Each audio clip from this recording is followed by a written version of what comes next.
Hey, what is going on, guys? This is the bogey-free podcast for the RBC Heritage. I am your host, Evan Chaney. Today, joined by Matt, Jimmy, and crew. How you guys doing this week? Doing great, man. Just fired up after an awesome Masters. Missed out on really probably a personal best kind of week. Narrowly, Mark Leishman cost me, kind of a Sunday. They're shit in the bed. I think maybe the lesson I learned there is that one, I believe Mark can probably win a major, but somebody, and I think it was Josh Culp, tweeted out that like Mark Leishman has done really well when paired with Tiger. And if you look at like his great performance this week, it was when he was paired with Tiger in the first two rounds. Might just be something there that Mark really enjoys playing up to the level of a Tiger Woods or something like that. Like Ricky, says Tiger motivates and pushes him. Maybe Mark's the same way. But I thought that was interesting. It could just be me drawing a line together with, me wanting to find a reason that Mark fell off and cost me literally thousands and thousands of dollars. Mm-hmm. But good for Patrick Reed. Kind of feel sorry for the guy, but it is what it is.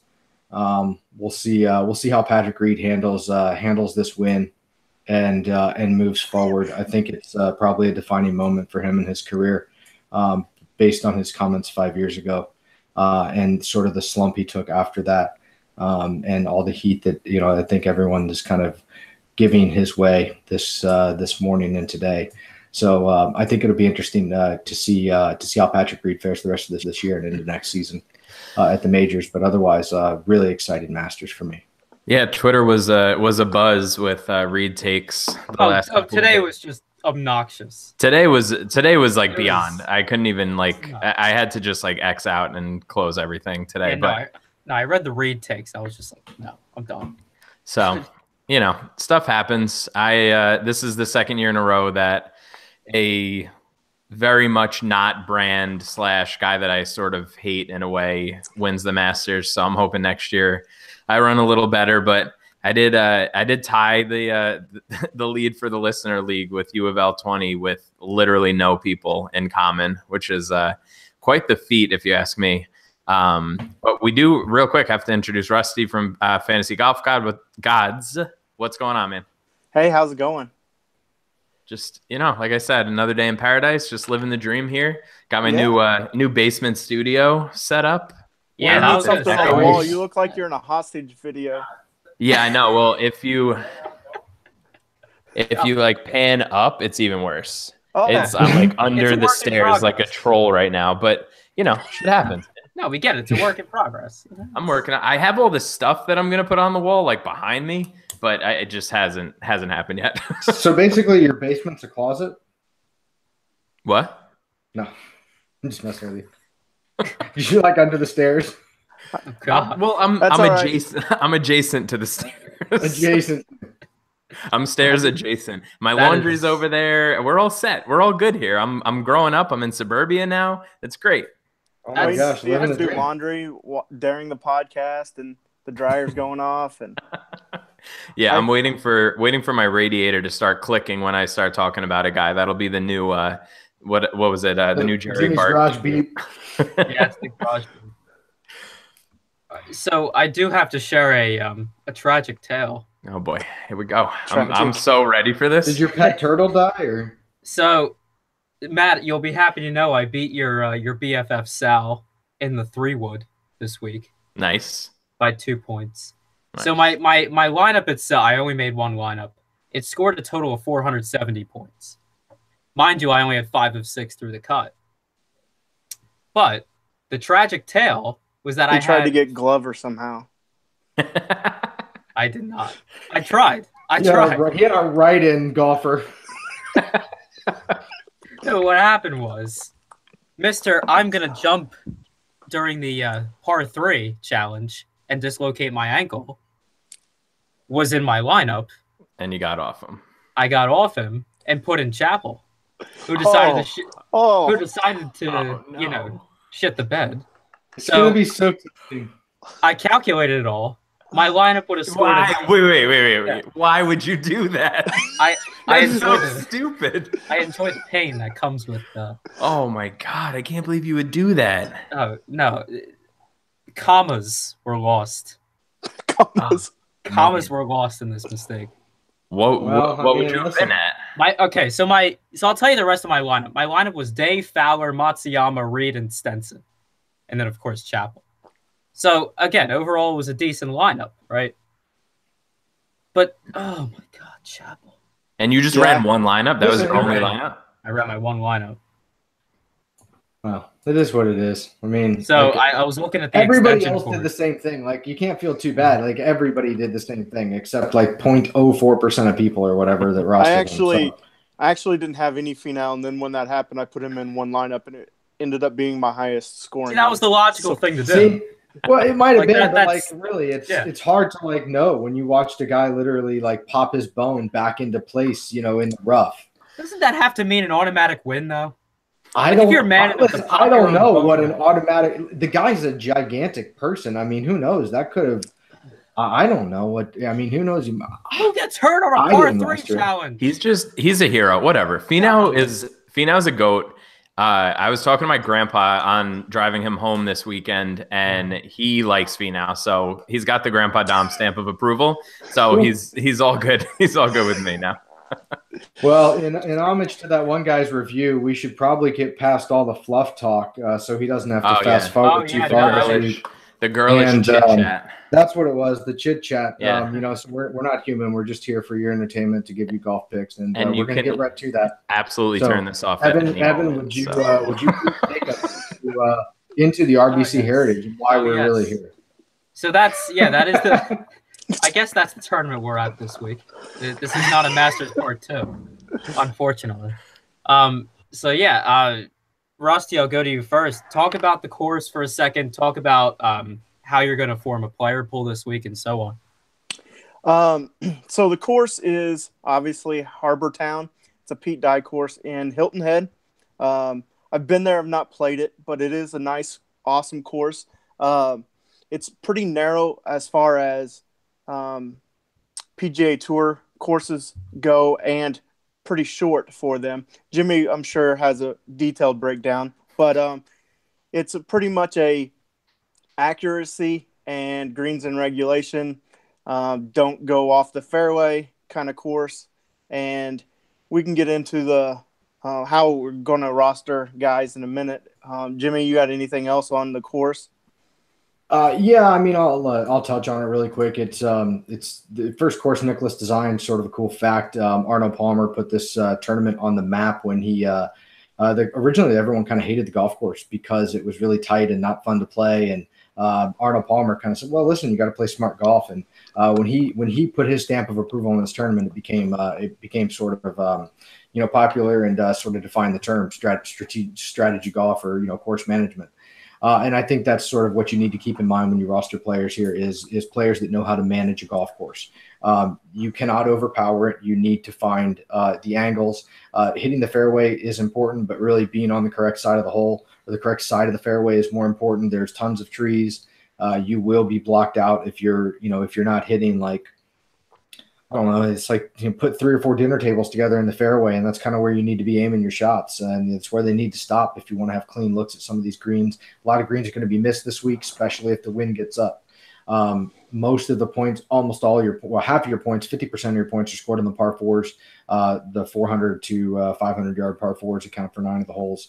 Lots of tough scoring. They play over par, but that's where guys are going to have to succeed if they're going to contend in the golf tournament. The par 5s are important, but they're not as important as they are in a lot of the tournaments that lead up to this tournament. So, again, it's an accuracy, strategic type of tournament. Strokes gained, approach, and around the green are probably your 2 most important categories. Small greens, so you don't have a lot of 3 putts here, but you do have a lot of missed greens, especially if the wind gets up. So. Also, I guess the other thing to take into consideration is the Pete Dye angle. Future of Fantasy, Josh Culp does the Pete Dye specialist. If you pick your golfers just based on that, you probably will fare halfway decent this week without any other thought. There is a Pete Dye angle. All right. Matt? Yeah, I mean, as usual, Jimmy takes everything, and I just have to like bumble around like an idiot, really do hoping put that you in, like he leaves something for me, and he never does. So I really put you in these. I don't want to these chit chat too much, so we can just hit the top the top range. Yeah, I mean, yeah, Matt. On that note, I'll be kind enough to give you these top range guys first.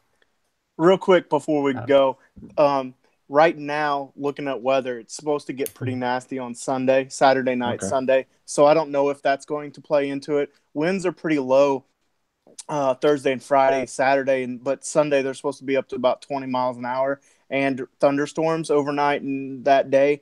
So if that does get nasty, for whatever that's worth, you might want to wind a guy that can play Pete Dye, kind of things like that. But by Sunday, there's no obviously tee advantage or anything like that. But just wanted to throw that out before we started. On that same line of thinking, before we get into it, I'll share that Pat Mayo, I listened to him earlier, and he made a great point. A trend here at this golf tournament is winners come from 3 back or more.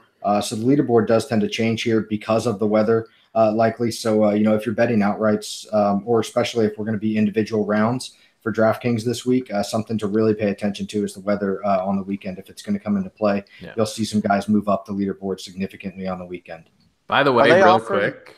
Are they offering that all the time, or is that just the Masters? No idea, but it was fun. No, you need that Sunday slate. Forget about round 2 and 3. They need to have place differential and finishing position.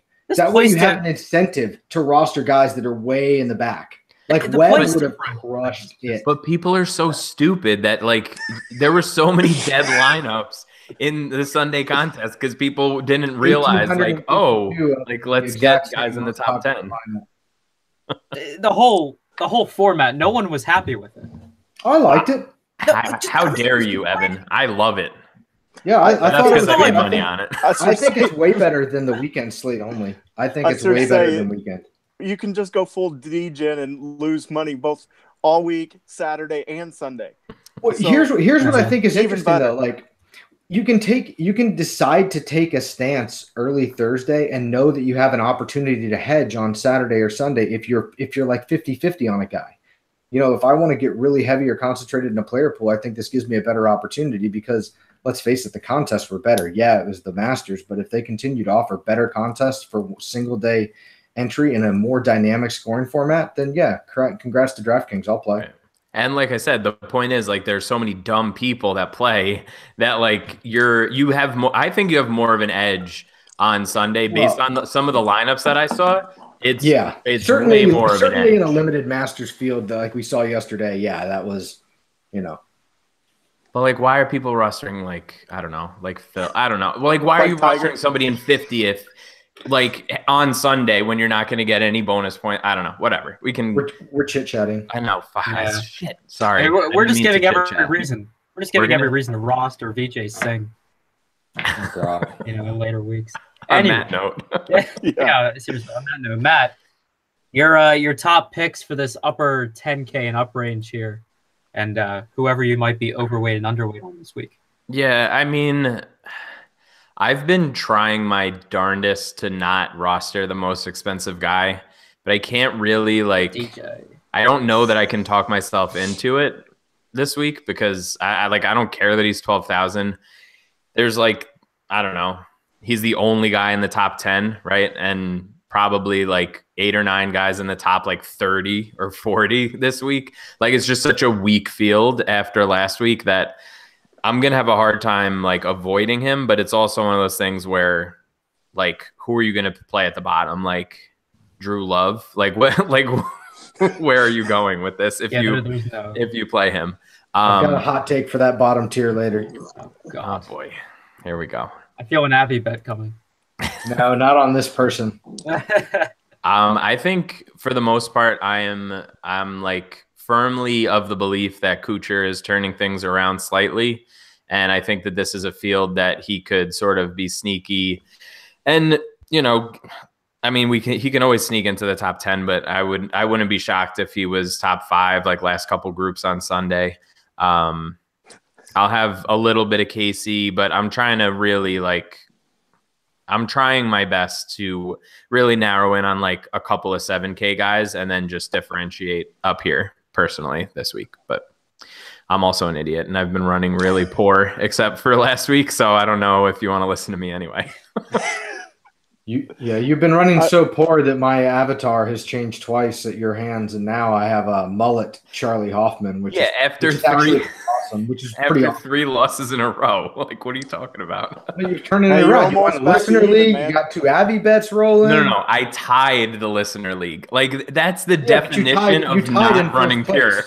You tied in first place, so it's not a win. All right. Not a win. That's not a win. I like that. Yeah. Bogey free, where we teach you how to not get wins. Very, very confident. Okay, Rusty, your thoughts on this 10K and up range?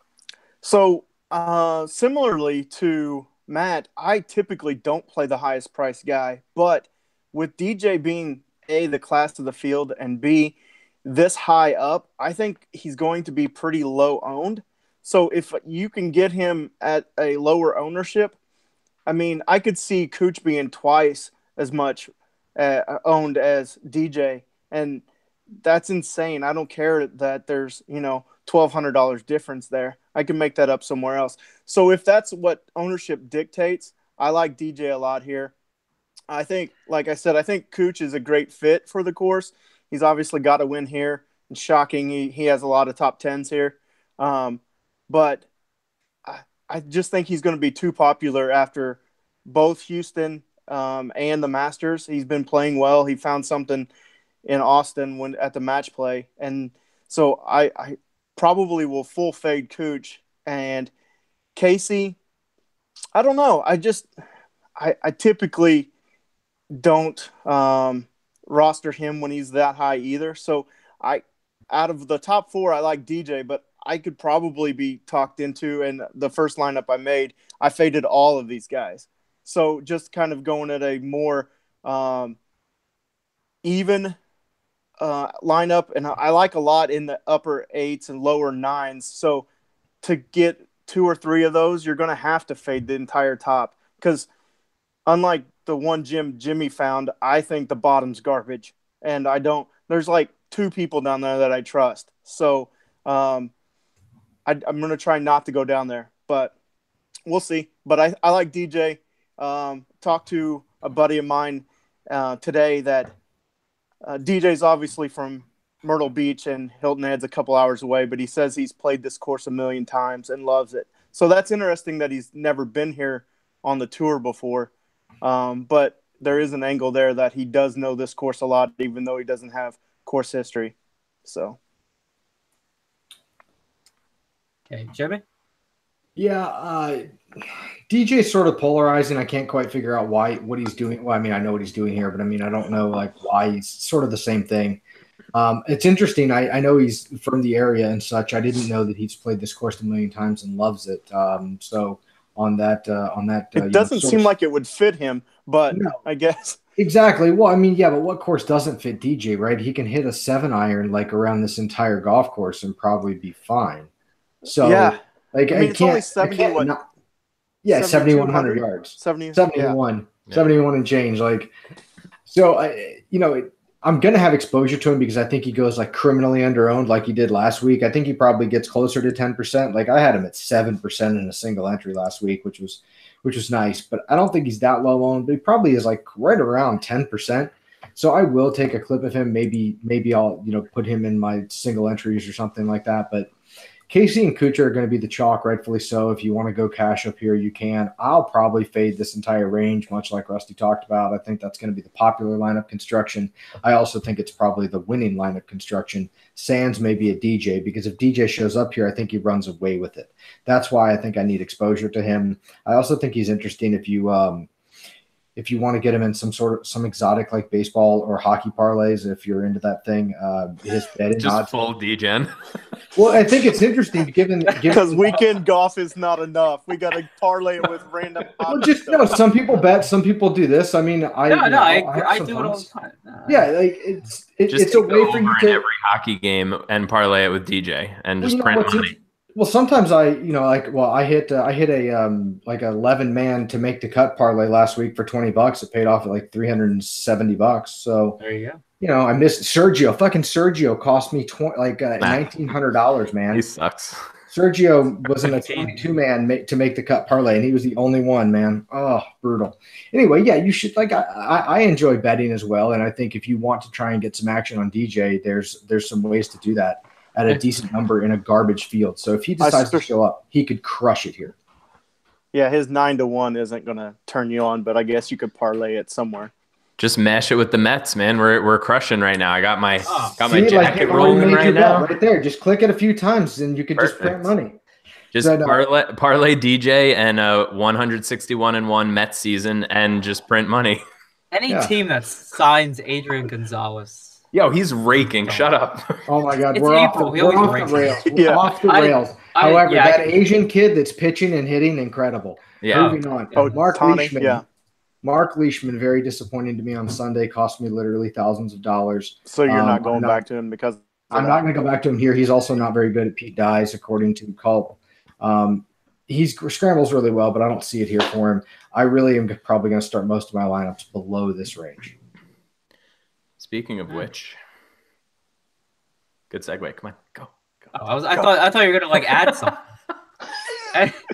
Professional right there, man. Yeah. We almost had it. Yeah. Wait till I hang some shit behind me. We're gonna be an oiled up machine. It's gonna be great. I teed that one up pretty well. Oh goodness. Anyway, we'll dip down to our 9K range here, and the first thing I see when I look at the 9K range, Ian Poulter 9,300. That justifiable? Unfortunately, it probably is, given his hot form, and we know that Ian Poulter can play well in streaks. I don't like the guy, but he rates number 3, 2, and 4 out of 4 of my models this week. It just seems odd looking at him on Fantasy. He's the most recent winner in the field. Yeah. No, I get it, but I don't know. To me, it's just odd.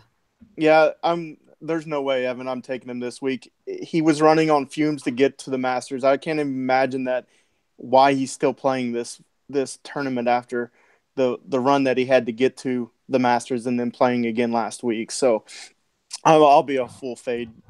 Jimmy can have him if he wants him. No. I will play him in one lineup because I think he'll be criminally underowned given the people around him, and you'll get him at probably less than 7%. And he has the game that's well suited for this course. So he might be in that DJ lineup. But other than that, I won't have any meaningful shares. But if you believe in Ian Poulter, I think you could take a really aggressive stance and get a lot of leverage this week. Webb Simpson's going to win the golf tournament. So, well, there's your hot take right there. Ugh. I don't think that's a hot take. I don't really think Webb winning this golf tournament's a hot take. Yeah, it's obviously Cam Smith, so I don't know what's... That's a good number, too. I don't know what's happening. I like Cam Smith, but I'm going with Cantlay, so you guys are all around him. Just every player in the 9K range. Except for Harmon.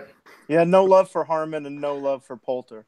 I was waiting, Ev. I thought you were going to shit on Harmon because I feel like that's your brand. I mean, he's not a sexy name by any means. But why do you hate midgets? Glover.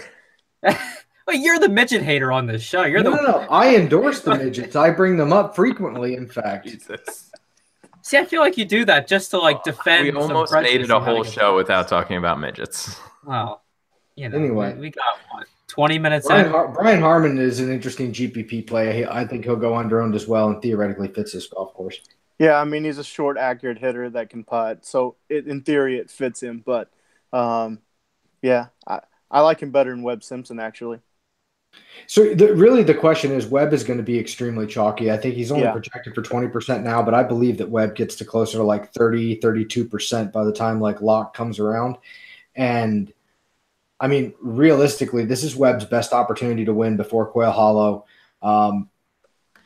Everybody watched what he did on Sunday at the Masters with the viewer. I mean, he's going to be really chalky, but really he could absolutely win this golf tournament walking away by 4 or 5 with the way he's putting and the way this course sets up for him. So I think Webb is really him and Adam Hadwin are going to be your 2 big decisions in terms of ownership. But I think Webb is really what it comes down to because he has the best upside to win this golf tournament, I believe, and probably the guy that most people are going to start their lineups with. I think there's another name there you might want to put in terms of a lineup starter.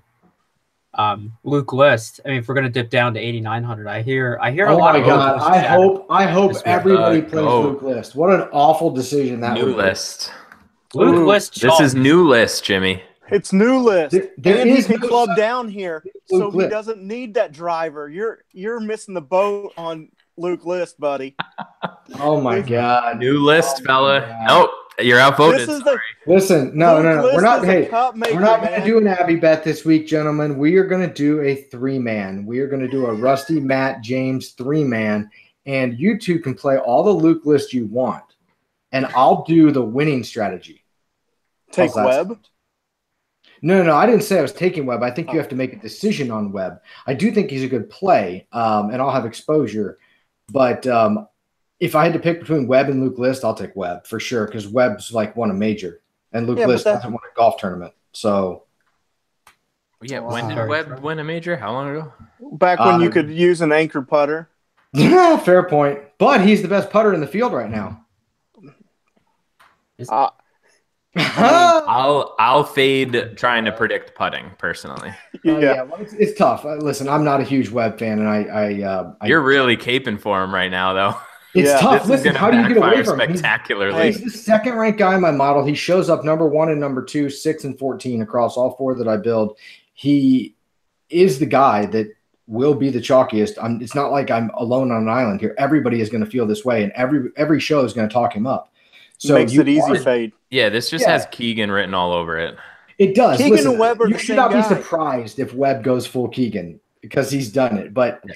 I do think it is extremely risky to not hedge or have any of him this week because he could be the guy putting on the tartan jacket. That disgusting jacket is the ugliest thing in the world. I think it's officially called tartan, but it's like not accurate. Just the name doesn't really scream. Hey, sexiness. Jimmy, you said Webb's the best putter in the field, but are those stats since Ian Poulter put his Magic Medina putter in his bag?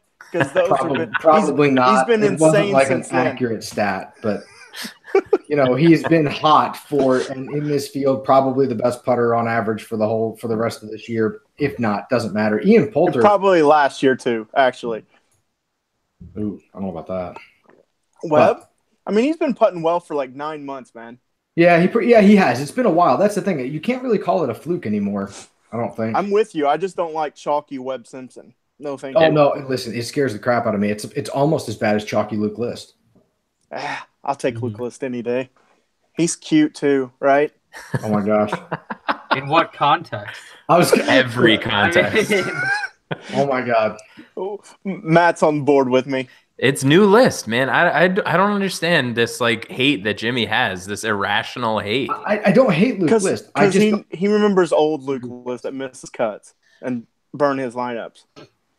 I mean, clearly it's still the same. We do have somebody in the YouTube chat calling for a Jim Furyk win right now. So not a terrible take. There is that. All right, that's unique. Is he a Ryder Cup player captain then if he wins? That'd be dope. These are very unique takes. So anyway, all right. Yeah. So we'll this. So we'll dip down. What? So we'll dip down to our 8K range here. Matt, I'll start off with you. I mean, obviously we started talking about list already, quite an extent. Anyone else here? I mean, you got Bryson DeChambeau here at 8,300 that put up a half decent performance last week. What's your thoughts here? Yeah, I mean, I think this is one of those classic. I don't really have a ton to be yeah, you should play Bryson, but it just feels like after disappointing a lot of people last week that it wouldn't be the worst choice in the world to have a little bit of exposure to him. I don't know what his ownership is going to shake out to be. Maybe Jimmy, do you have a thought there? For Bryson, probably somewhere between the 8 to 12% range. Yeah, so maybe not then. But maybe low. I mean, he could even go a little lower depending on how chalky. He's 5 to 8. If he's 5 to 8, I'll throw him in a couple lineups out of my 20. That sort of thing. I'm not like overly confident about it. But obviously, Jim, you already mentioned making a decision on Hadwin this week too. In the model that I put together, he's fourth right now. So I think I'm going to have to play him and just sort of just go in on it at 8,100. I think you can do that with a guy like him. But I'm not crazy confident. Like I know who I don't like. Like I definitely don't want to play Hatton, and I definitely don't want to play Kisner. But really, you don't want to play Kisner? I don't like Kisner. I don't like playing Kisner at all. And Hatton looks like a dumb, ugly bulldog, and I don't like it. So, I mean, clearly that's the analysis here. Yeah. No, but dumb, ugly stupid, ugly. They're outside of the top 85 in my model for the last 24 rounds. So what I'm thinking is important. They're not doing well recently. So I don't think that kills you, right? Like even if they do really well, I don't know, how owned are they going to be and what is really well for them? I think I'd rather pay 100 or 200 more for Liss, and I'd rather pay 200 or 300 more for Cam Smith, or just dip a little bit and play maybe like Bryson and maybe get a little bit of Griot. But that's sort of all that I feel about the situation. I'm very wishy-washy in this range. I like the 7,000 range better. Okay, Rusty? So I actually like this range the best. So I obviously like List. I like Hatton and Kiz here too. Kiz, obviously the quasi-local boy, he is from South Carolina, across the state though. He short guy, accurate. You would think he could play really well here. He had a T11 and he's got a second place finish here, so he's got some tournament history here. Hatton played here last year and finished 29th, his only time here. I like DeChambeau a lot, and I don't really, not super on Hadwin in this range either. So I like the top half, but really not the bottom half much at all. And Kevin Na apparently pops really well on Fantasy National. Don't want to give things away, but I don't like him, and he's not really in my model, so I won't have any Kevin Na. As a rule, I try to make that as a never play Kevin Na rule, but it's easy this week. Okay, Jimmy. All right, tell me why I'm wrong, Jimmy. Yeah, I don't know if you're wrong. I'm going to be different, I think, and it's interesting. I will play Kevin Na, not necessarily because of Fantasy National, while he does rank very highly in their simulation. He ranks really highly in all the models I'm building. He has sort of the record you kind of want here. He's played okay, hasn't played like really exceptional. I don't know. And he's got like good form, but not great form. He just notched like 25 million in career earnings. Like Kevin Na seems like the kind of guy when I think about who can manage a golf course, Kevin Na is he's like the poster boy for that to me. So I will have some Kevin Na. Furyk is interesting for a GPP play because he's going to go really low owned with Hadwin above him. He's trying to get his game back in order. He showed all right at the Valspar. Not really sure why he went down to Puerto Rico. He mailed it in down there. And he's back here. So his game sets up well. He's obviously won here before. I think that Furyk makes an interesting GPP play. I'll have a little exposure there. Griot is this the track he wins at? Not on bent grass, but on Bermuda, possibly. I'll probably have a tiny bit of exposure. But the guy that I like most in this range is Kevin Kisner, and I will have an overwhelmingly large percent of Kevin Kisner because if Webb Simpson doesn't win this golf tournament, Kevin Kisner is going to. Enough said. Quite a take. No, I'll take the field. So does this course correlate to Quail Hollow for you, Jimmy? Because both of those guys play Quail Hollow really well too.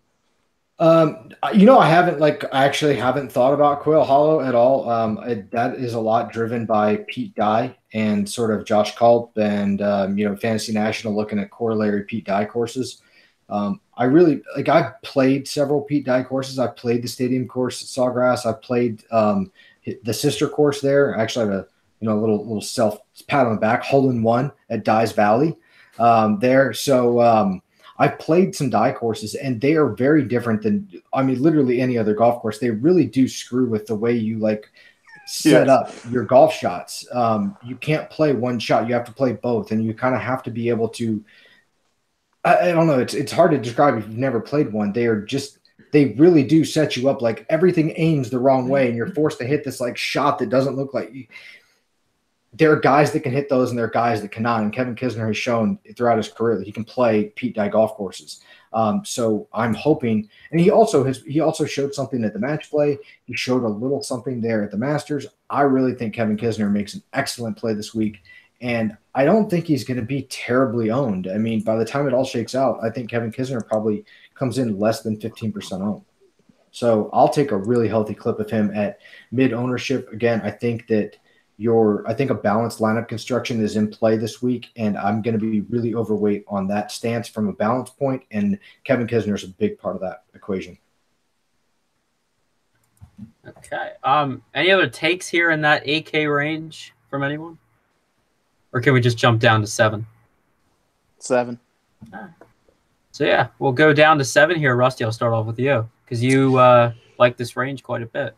No, Matt did. Oh, Matt, yeah. I like the 8. Chappell sets up classically to play really well here. But I had 50% Chappell last week, and he took all of my money away. So as a principal, he's grounded, and I won't take him this week. Fair. Yeah. In the doghouse. Well, how tilting will it be if he wins when this he wins? golf tournament? Right. If he does. No, is that should we call somebody or? No, the extension cord's coming out. Because I'm actually. He starts Googling recipes for hemlock. Wow. Oh shit! I come on the show and you guys are killing me off. Jeez. No, but it would be pretty tilting. But so for that, thanks, Jimmy. Now I have to take at least one share of him. No, just put a hedge on him for an outright win, and then each way with a top 5 or something. Do like a 5-dime situation. Yeah. And then you can sleep. You can sleep well. That's true. Yeah, and then just parlay it with a cricket game in India or something, and you got yourself some good odds. There you go. Make sure you have the cricket. No. You need something much more reliable, like a hot dog eating contest, or esports or something. Yo, hold up. We can get into a whole thing. These Oh shit! I forgot we had a 21-year-old on the pod. Just tail Ryan Hodge's esports bets. They've been fairly profitable. No, the DFS esports is the easiest thing ever. You just look at. It kind of is. Slide into these DMs then, Ev. Because all you got to do is just do. You just look at kill assist percentage, and that's it. See, that's literally it. And you guys thought we just did golf. Come on. I mean, come on. Yeah. That's all you need. I'm so old, I don't even know what that means. Listen, man. So to get us back on topic, I'm going to hit you with a little bit of knowledge. There was a gamer on Fortress Night of Fortnite or something. Fortress Night. Anyway, he paired up with 3 rappers and the Steelers guy. This guy makes $350K a month. Yeah, Ninja. $350K a month. And playing video games online. No. For people pay to watch him play video games. That's what I'm saying. Yeah, that's crazy. That's the craziest part. If anybody wants to start paying to watch me build fantasy lineups, please, slide into the DMs. Or hit me up. You just got to get better at Fortress Night. Whatever that game is. Like I said, I'm very millennial in that way. Yeah. I have gray in my beard. My 10-year-old boy told me that it's not that, so we're good. Cool. I back on topic. Back to golf and let you people pay us the big bucks and listen. They pay those ISP dollars. In this range, I do like Xander. I think he's really underpriced. I think he's the class of the 7,000s. Really, his when you're in the same price range as Matthew Fitzpatrick and Luke Donald, who really can't do much of anything. I know he has course history, but also Ander cursed. Is he? Yeah, Luke Donald is massively Ander cursed apparently. So good. No, poor guy. Good. It's a shame. Yeah. So I wonder if he dyes his hair again. Sorry. And Francisco Molinari fits here well. I like McGirt here. And probably a little James Hahn, which if there really is a Quell Hollow correlation, James Hahn fits that too. So we may look into that a little bit. So that's like 75 and up. We can go down a little bit if you guys want to, because there's a few down there I like, and I don't want to name everybody. Yeah, I'm definitely with you on James Hahn. I was hoping that Evan would call on somebody else before me, so I could see if anybody else said that before I sound like an asshole. So you didn't look like an idiot? Because I never feel good about like playing James Hahn, like almost ever. But for whatever reason, again, it's one of those things where he's 6th in my like custom fantasy national model. He's 13th in DraftKings points over his last 24 rounds, and 9th in strokes gained ball striking, which is something that I'm looking at this week. So I'm definitely with you there. You have to fade Luke Donald, right? Like you can't play him. He's 127th in my model. Like I haven't played Luke Donald in 5 years. Can you win if you have frosted tips? In clearly Poulter, couldn't. There's absolutely no correlation Brian Gay. Brian Gay has won here, and he has frosted tips. Ooh. Maybe that's a correlation. We did not think about that. And then the guy that has the most frosted tips came in second 3 times. So I don't think that I can pay for his current form, skill, whatever you want to call it. I don't think I can like roster him at what his ownership might shake out to be. And it is after Easter, but I'm still like trying to stay away from course history, like all in moderation. So I don't know, like why risk it? Like at his ownership, what does he have to do? Right. Yeah. To pay off, like he has to, at 7,700, it's not like he's, 6,600. He's 7,700. It's not expensive, but it's not free either. Like, what do you think he has to do to pay that off? Like top 5 at his ownership? Probably top 10. Yeah. But at the same time, the risk is not worth it. Like he could literally be in last place for the first 2 days and not make the cut. Yeah. If he goes out and wins, he's not going to keep me from winning money. And if he does, then I'll lose another week like I lose every week. So what's it matter? I'm not going to ride my week on Luke Donald. Yeah, I think that's fair. Yeah, I agree. I think, at some point that runs out. Luke Donald hasn't been playing well. He's getting older. I mean, just all the things are against him. And if he decides to defy trends again and do it again, then I'll just be on the wrong side of that. I do think Sanders a really interesting play and a great value, so I'll probably have a little bit of him. McGirt fits that. He fits the Pete Dye trend. Molinari is the one that is going to probably get me in like just an absolute shitload of trouble this week. Always. Because he rates number 1 in like my sort of combined model with course history and recent form and everything like rolled up. He's number 1. If I just isolate the models together, he's number 1. So I don't know. So are you all in? I might be. That's why I say I don't know. It's like either he's at 7,500. And it's one of those price points again where if you're going to play balanced, if you push all in with him at like 80, I say all in, but like 80%, it allows me to take 20% of maybe the upper end of DJ and Kuchar and Casey a little bit to spread that out and then focus on what I think is the best line of construction this week, which is balanced. So I might be very close to all in on Molinari this week. Theoretically, the course fits him extremely well. Just sort of all tee to green, great long irons, always in the fairway, etc., etc.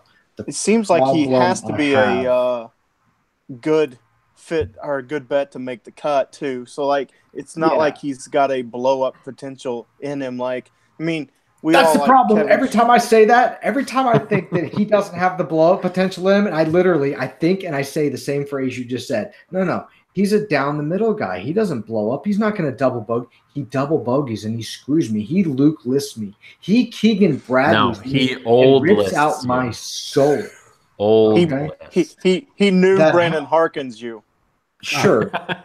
I mean, whatever. But you get my point. The guy just destroys me at the wrong times. I've had success with him, but more heartbreak. The other thing that really compels me is he's played this course twice. He had a decent result, then he improved it by half. I mean, sort of pattern math says he's going to win. Which pattern math didn't work for Russell Henley, but Russell Henley did end up in the Millionaire Maker winning lineup. So he did. And if you watch Sunday, I don't know if you even would know that he played on Sunday. No, and for an organization that seems to have just the best of everything and just like a cap on like all of the shots all the time, you'd think they would have showed a little more of him. Yeah. But Webb Simpson had all the fanfare. Webb Simpson and Paul Casey. Have we talked about Russell Knox yet? Not yet, but I think that's a great next person to talk about because I actually wrote him up. And Ev, I thought about you when I wrote him up because I think it's justified this week. He's team course history is hard to ignore here. Ev, even a broken clock is right twice a day. There you go. You just keep saying Russell Knox, and eventually we're going to agree with you. Yeah. I've been burned by Knox so many times, though. Like, every time I'm like, no, you know what? I think he's turned it around. It's like, nope. No. He never. I want to believe, though. I want to believe. I don't think I've ever played Russell Knox. Not even once. He's a good golfer. Well, last year there was absolutely no reason to. Yeah. At all. But I'm good with that. Any love for Zach Johnson? He fits the short hitter, accurate, can score on par 4 kind of guy. Yeah, I mean, think he'll be chalky though, right? He's got to be popular. I think he's such a good bet to make the cut at the very least that I think I'm more likely to eat that chalk than, some of the other guys that we've mentioned that are going to be higher owned. Okay. I'm trying to look at some for Russell Knox, but it's just not loading.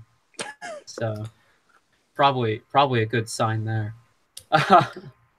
Also, Hillbilly. We haven't talked about Hillbilly just yet. Oh, God. Here it is. Is he at play this week? Grayson Murray. No, Grayson Murray is not built for a course like this. Although, isn't he from the Quail Hollow area and plays that course a lot? And if we find that correlation, I think there's a correlation there. Yeah, but Grayson Murray's a head case, and he's going to be playing at home with a whole bunch of people watching him that are judging him for his high schoolers comment. Yeah, he's from Raleigh. Yeah. Yeah.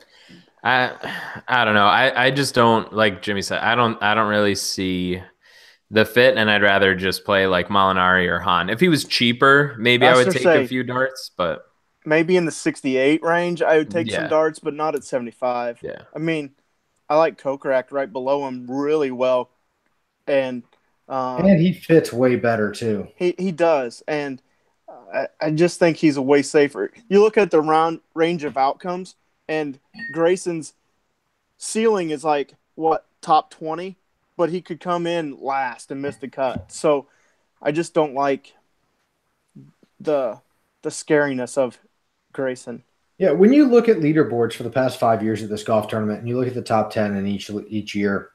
There are no erratic bombers. There is a very prototypical type of golfer that succeeds at this golf course, as is the case with most Pete Dye golf courses. They are not long hitters. They are strategic course management, short hitters, great long irons, great around the greens, grinders, good putters, not birdie fest guys. I mean, you can say course history is not a thing or it is a thing, but you can, even if you don't like course history, just look at who tends to perform well at this golf tournament, and they're the same type of player. And Grayson is just not that type of player. Do you know who you were describing, Jimmy? I'm sure I described a lot of people.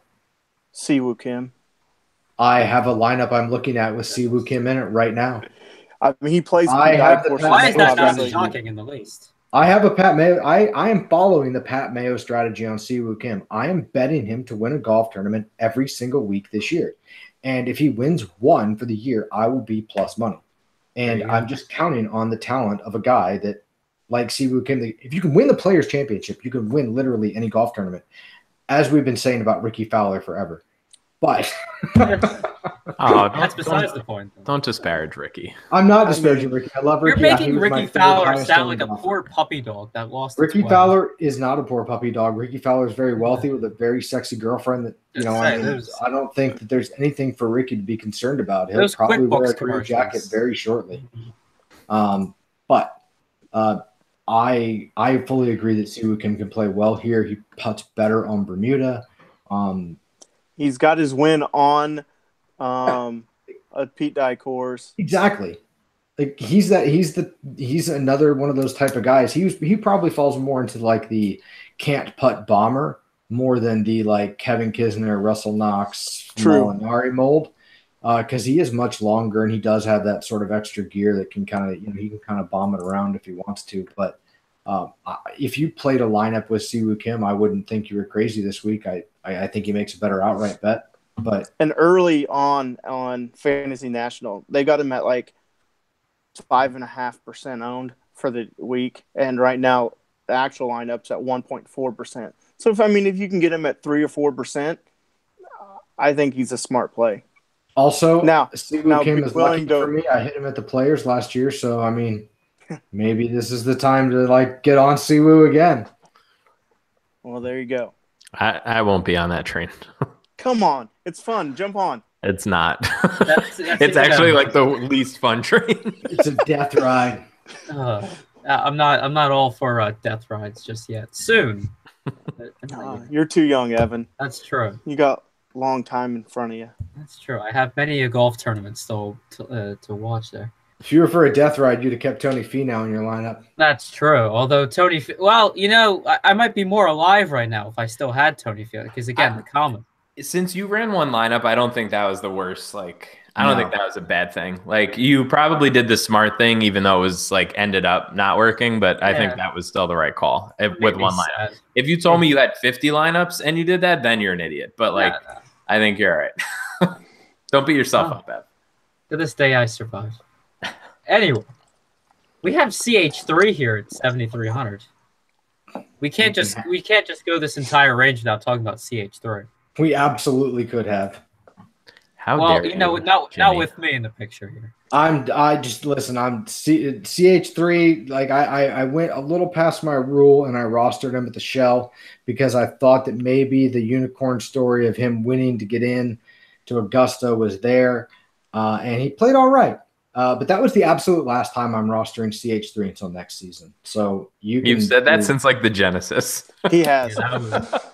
It's a fair point. Fair point, but I'm drawing the line right now. You've said that since Super Bowl Sunday. Like, listen, what's going on? you can go and check my lineups this week. There will be not one CH3 lineup. So he'll actually win this week since Jimmy doesn't have him, and it's the year of the old guy that can't win. Oh God, that would be brutal. That would be as bad as Chappell winning for you. Yeah, that'd be awful. This would be the field, though, too, right? Like it would be. It would be.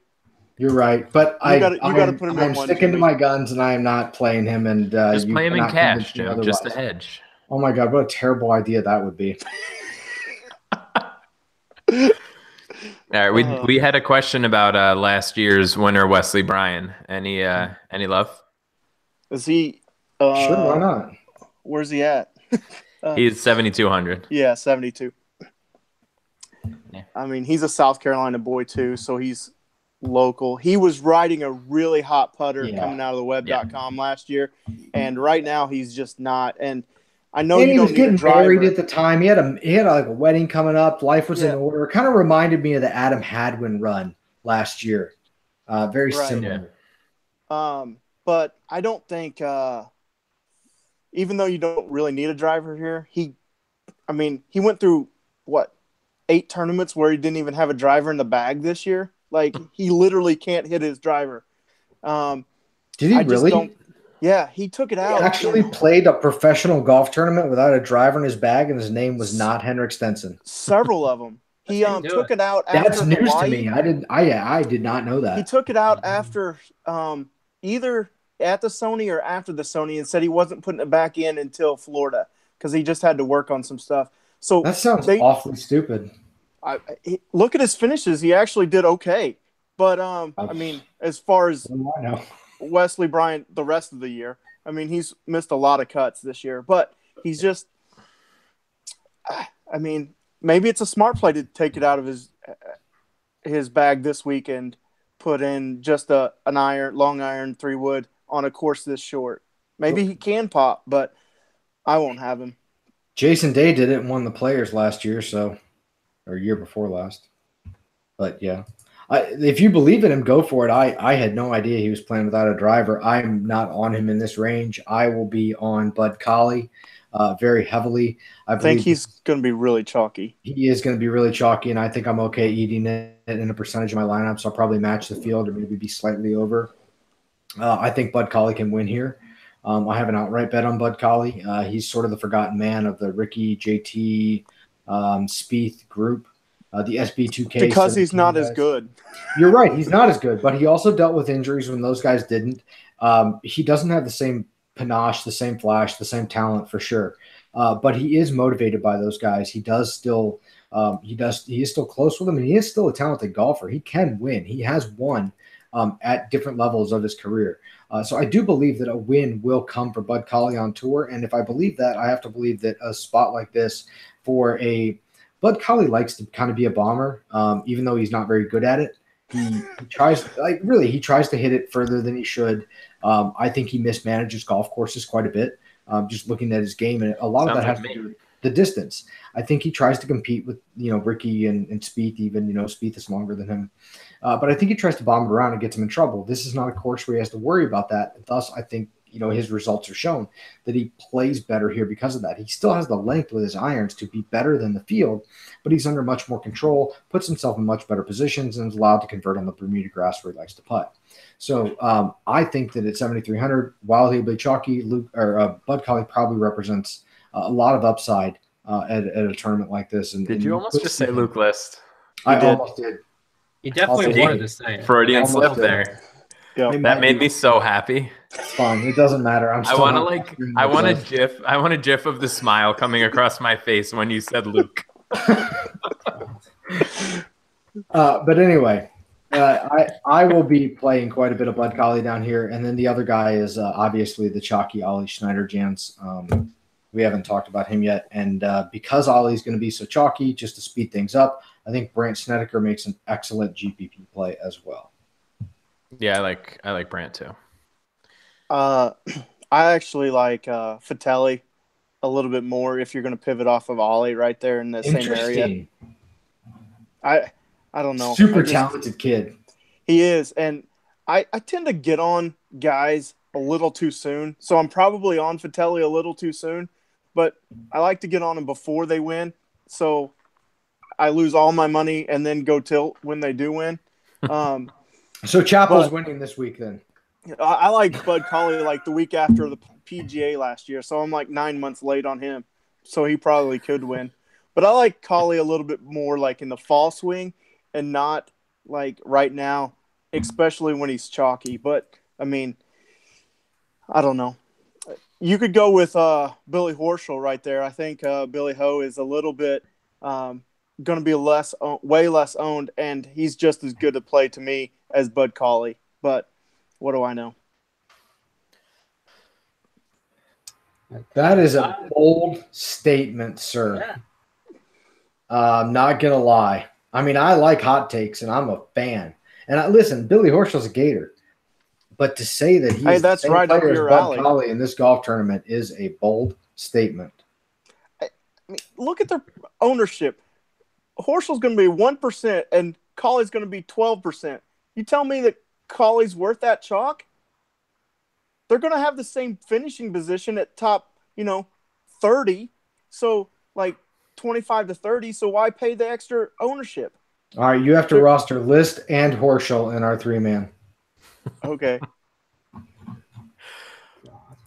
All right. I'm getting a really good end of this so far. Hot takes are turning into bite me in the ass. So I wish that I could get back on the Stu Sink train, but I don't know if that's going to be this week. He's won twice here. Oh my God. He's a Sea Island, Georgia guy, so it's in the same area. Yeah, but hasn't he missed like the last 2 cuts also? How bad will you feel if he top fives this and you don't like have the emotional support behind your man? First of all, don't let him talk you into it. This just means I'm not going like 75%. This means I'll be more rational. But he has missed the last 2 cuts here. Yeah. Since before that, it's T31, T61, T24. So he hasn't finished in the top 25 in 5 years. Don't go that way. Is it worth your like cosmic karma? No. And that's what I'm genuinely concerned about that. And which is why I'm going to probably end up rostering him and just having all the tout accountability guys coming after me this week. Hashtag accountability. To his credit, he's the last couple events we've seen him in. Obviously, he's made 3 straight cuts, but his around the green game has sort of gone off the rails. He hasn't played since the API, so maybe he worked on a couple things. You never know. See, and then I talk myself back into him. So everything's right in the world again. There you go. It's Monday. You just got to keep talking, Matt. You'll get there. Exactly. I desperately need to know who Jimmy likes in this under 7,000 range, though, because I think it's like pretty much just a pile of shit. A barren wasteland of no talent golfers. Tell me who before we go there. Just in case, just let me just give you this little tidbit. You know who there is a golfer down here that is in this barren wasteland of people that you want nothing to do with? The lepers of the DFS golf community, as you so categorized. Lucas Glover. Oh, I know. This is true. No, this is true. No. He's finally Pro Glover podcast. Oh man, sorry, Ev, I couldn't help it, man. Matt set me up too good there. There's a real chance that I might be missing, like scrolling through, I might be missing like 2 guys that I could like, but I think for the most part, this range is pretty dead. So Jimmy, hit me with it. What do you got? Can I guess, Jimmy? Go for it. Yeah, no, go for it. If you got a couple of guys, lay them out. It's Corey Connors. It's not. He's the only one down here worth rostering. Ooh. That is untrue, sir. Shut your mouth. Or Van Asswagen. Good Lord. The king of the made cut, then T74. Oh, yeah. Or MDF. No. So those are there are a couple interesting names down here. The one that I think my hot take from earlier is actually Ted Potter Jr. Oh God! Again with this fucking guy. All right, listen, Ted Potter against Lucas Avi bet. Look it. No, what a terrible decision that would be. No, Ted Potter Jr. actually has an 18th and a 35th here. 2 made cuts. He's gained 10.05 strokes on the field in his 2 appearances here. And he's min price. So if you are dead set on rostering like a Dustin Johnson and a Paul Casey or a Kuchar or stacking that range, I think Ted Potter can get you a made cut here. Does he have tons of upside? No, but I do think he can get you a made cut. He found a way to grind back from like +4 at the Masters really early on, and to make the cut. So because he's lefty and it works exactly. There. But his game is also very well suited for this type of golf course. Not very long, decent putter, good long irons, etc.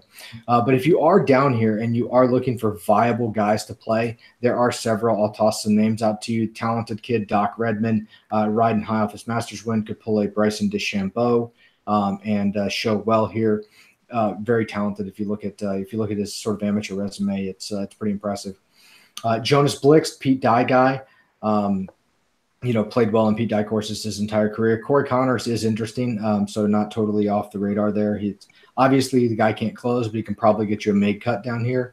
Lucas Glover, I'm not playing him, but other people will.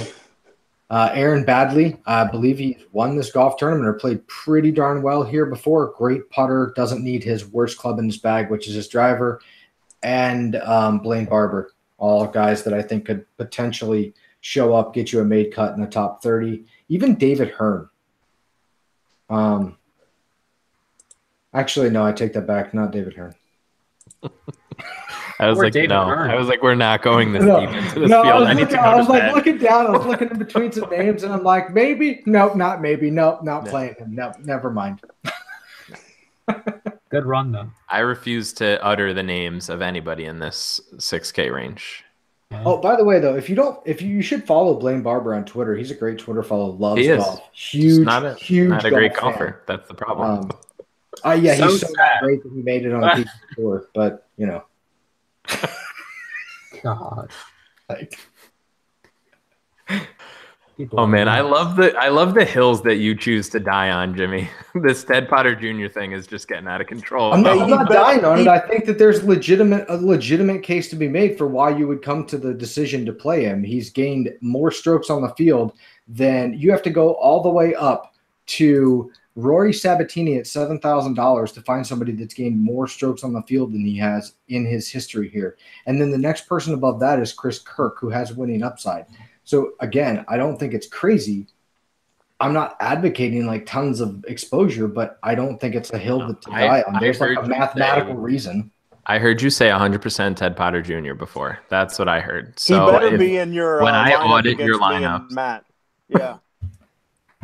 when Samson audits your lineups, you better fucking have it. Right? No, yeah, we got Samson on the patrol. That's when things get real. I'm not sure who that is. But All right, let's we'll talk after. Yeah, post show. That's when the Samson talk. All right, I'm pulling up the one and dones. So I can't imagine that like I'm alive in that at this point. Ev, I think you actually put in a pick this week. Yeah, I got that's a fucking step in the right direction. he fell asleep and clicked the mouse.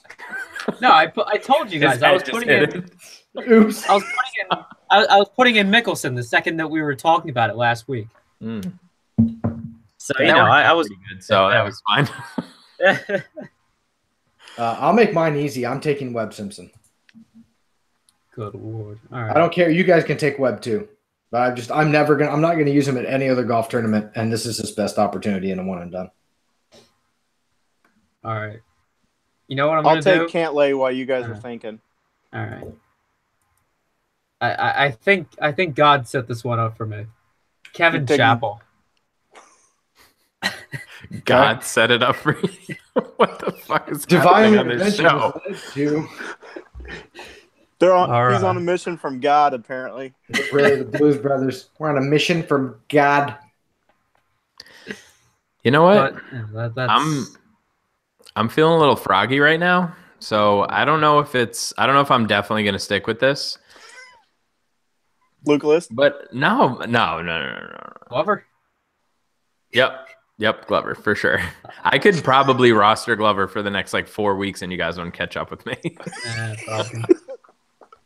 No, you know what? A lot of hubris from the front position there. Yeah, nice humble brag there, Matt. I think I'm gonna burn DJ here just because it's probably the weakest field that he's gonna face, and I'm just gonna get after it. Like, why play him when like he's gonna have competition? He has no competition this week. What could go wrong? Exactly. When I win at the end of the season, I want you to look back at this moment and realize that this is where it all changed and you lost. All right. Well, once you get over 2.5K, you can come talk to me. All right, fella. Whew. There's a long season ahead, sir. We're past the halfway point. I just broke $1 million in my one and done, so I'm really good at this. Like I said, you can say what you want. I just at 9:16 p.m. on 4/9 of 2018, I want you to realize this is the moment that you lost the one and done. All right, we'll see. I truly want to see the ball come to fruition. Just for accountability and transparency purposes, Ev's at 1.4, Jimmy's at 2.3, and I'm at 3.2. So, and we both picked Bubba last week, so we didn't really do anything. We didn't really make up or lose any ground last week. So this will be interesting this week to see how it shakes out. But I'm confident with my DJ over Webb pick. Goodness. Like I said, 9:16, 4/9 of 2018. No, this is fully like last year's, what was it, the Farmers when DJ and like everybody else missed the cut. Like that's what's going to happen. He's just going to eject and he's going to shoot like 84 on Friday. Well, I'll I be took first Rom. round leader and then shoot like won't break 80 on Friday because I've like made such a big deal out of this now. I took Rom What at the match play, so it was pretty much the same thing. Oh man, Nice. the worst. Yeah, awful. Unique take. All right. right. So wait. So what's the Abby thing? We're doing a 3-man. yeah. We're doing a. Well, you won, so you you give me the range. You dictate the terms. All right. I don't know. You want to go like? Do you want to take Webb? It depends on what the range is. Like 95 to 85. I'll take Kisner. Oh, you're bugging. All right, Cam Smith, lock and load. Let's go. Let's do it. All right. All right. I'm excited. What a bet. Just smoked you. Just so much EV on my end with DJ and Cam Smith over Webb and Kisner. Come on, what could go wrong? I don't know, but I what I do know is that excessive hubris tends to lead to disappointment. Yeah, well, that's kind of my life. So there you go. Wow. He is a Mets fan, so there it goes. Yeah, really. I'm happy that we're 7-1 right now. It's like there's still snow on the ground around Citi Field right now. Like, who gives a shit about baseball? Yeah, my Cubs got their home opener snowed out today. But the White Sox played at home, which I find unique. Yeah, how is Wrigley snowed out, but you can play at whatever god-awful park that is down there? Yeah, shit happens in baseball. That's all I gotta say. Yeah. Anyway, this has been the Bogey Free podcast for the RBC Heritage. We're off the rails. Oh yeah, at some point, so there's that. Make sure to subscribe to the pod on YouTube. We're Bogey Free over there. Make sure to subscribe to us on iTunes. And of course, if we're not winning all the money this week, we hope you guys do. So good luck in your contest this week. Sweet. Rusty, thanks a lot. Jimmy, thank you. Kick your ass again this week. Love you guys. See ya. See ya. See.